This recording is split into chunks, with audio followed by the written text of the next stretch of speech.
Yang saya nak cakap dulu, way of being tu semua orang ada kan. Takat mana kita sedar kita punya ontologi, kita punya kebenaran tu berbeza.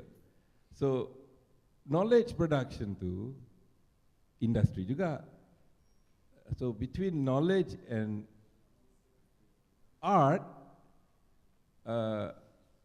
there's a big overlap. Also with business, you mentioned is art business. I think you said it's art business, or I think it's all at the same time. Even if you didn't mention that, well, I'll spin a bit. But there are prevailing power systems. So what we are operating under is at the moment, is a postmodern hegemony. It gave rise, just like the Congress, to some fantastic production. Now masanya sudah habis, selesai benda tu. Tapi tak ada sesuatu yang timbul untuk mewujudkan satu paradigm baru yang sesuai dengan masa pada pendapat saya. So Anthony Giddens, dia punya ni, dia cakap post-traditional tu dalam bidang sosiologi, his model of post-traditional, which is the tapak for everything that I have done, but have reversed, is that with the modern period, katakanlah mid-18th century ke apa, industrial revolution ke, modernism ke, with that, habislah tradition. Yang wujud sekarang satu post-traditional era.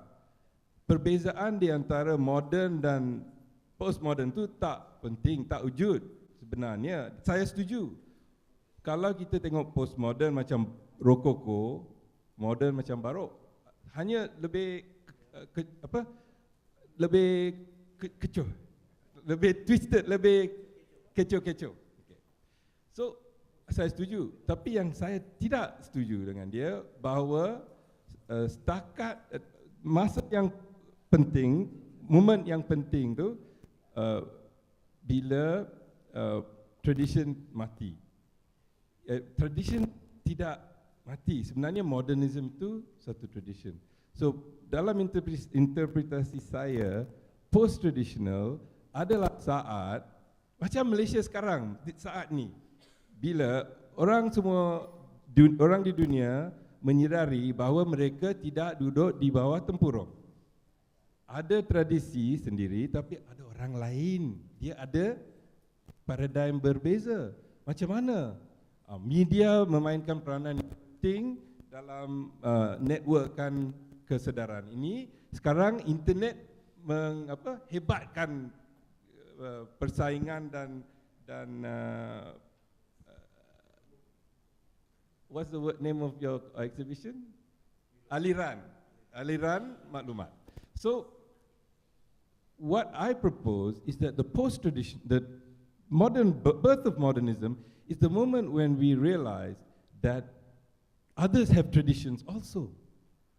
Not that tradition is dead. Pak Sulaiman's work is an example of how tradition and modernity continue. The Western tradition, the modern 20th century tradition, and an Islamic tradition have merged and continued. It's not that Pak Sulaiman is beyond tradition and he's a modernist, or otherwise, that he's a, sorry lah, I did the catalogue, I don't know whether you setuju ke tidak.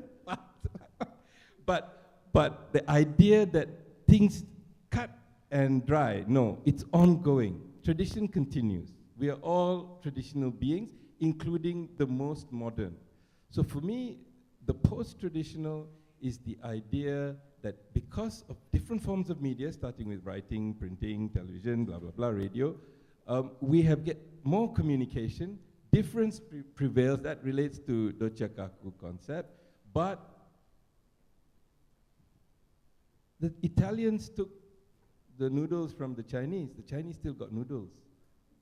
You know, it keeps flowing and merging. And so traditions continue, modernism is a tradition, And it's a kind of different take. I really resent the idea that traditions died at the birth of modernism.